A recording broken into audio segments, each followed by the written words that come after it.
संभाजीनगरमध्ये जाऊयात थेट।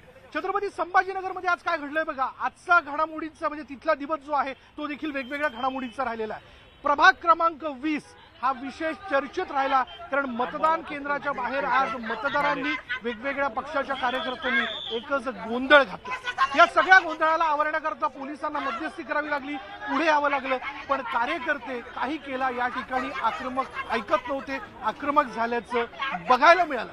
तर असा एकूणच जर आज छत्रपती संभाजीनगर मधला दिवस आपण लक्षात घेतला तर कुठे बोगस मतदाराला पकडून जोरदार चोप देण्यात आला, तर कुठे असा देखील आरोप करण्यात आला की बाहेरून मतदार जे होते ते मागवण्यात आलेले होते।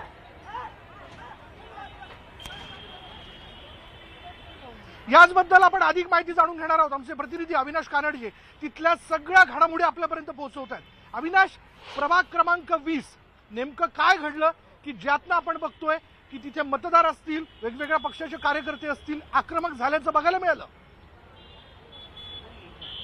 विशाल, मी तुला एकदा आठवण करून देतो की छत्रपती संभाजीनगरची निवडणूक आणि संपूर्ण राज्याची निवडणूक ही अक्षरशः वेगळी आहे। ज्या दिवशीपासून तिकीट वाटपाला सुरुवात झाली होती त्या दिवशीपासूनच छत्रपती संभाजीनगरमध्ये राडा हाणामाऱ्या आपल्याला पाहायला मिळत होत्या आणि आज देखील मतदानाच्या दिवशीपर्यंत हे संपूर्ण चित्र आपल्याला छत्रपती संभाजीनगरमध्ये पाहायला मिळतंय। आत्ताचे ताजे दृश्य आपण बघतो आहोत। प्रभाग क्रमांक 23 मधील स्वामी विवेकानंद विद्या मंदिर व माध्यमिक विद्यालयात जो मतदान केंद्र आहे त्या मतदान केंद्राबाहेर हा संपूर्ण राडा झालेला आपल्याला पाहायला मिळतोय।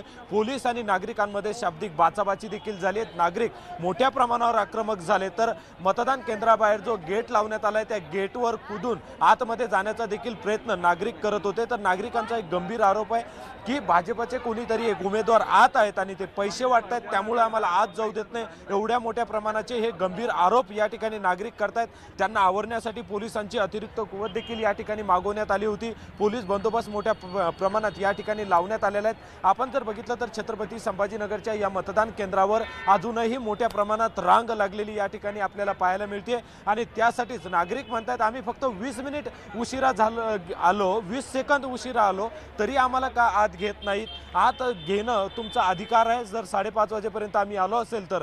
त्यासाठी नागरिक प्रचंड आक्रमक झालेले आपल्याला या ठिकाणी पाहायला मिळतात। अजूनही नागरिक जे आहेत ते आक्रमक आहेत, मात्र त्यानंतर पोलिसांना मध्यस्थी करावी लागली आणि नागरिकांना आवरावं लागलं। खरं तर अजूनही मोठी रांग, मतदानाचा वेळ जो आहे तो निघून गेलेला आहे तरी देखील रांग, गेटमध्ये जे आलेत त्यांचं मतदान करून घ्यावं लागतं आणि ती मोठी रांग आपल्याला या ठिकाणी पाहायला मिळते। काही नागरिक देखील आहेत, मतदार माझ्यासोबत आहेत। ताई, काय सांगाल, केव्हा तुम्ही आलात आणि का वेळ लागलाय? आम्ही 5 वाजेपासून आलेलो इथं, पण आमचं मतदान अविनाश, आपण बघतो की आज 5:30च्या आत खरं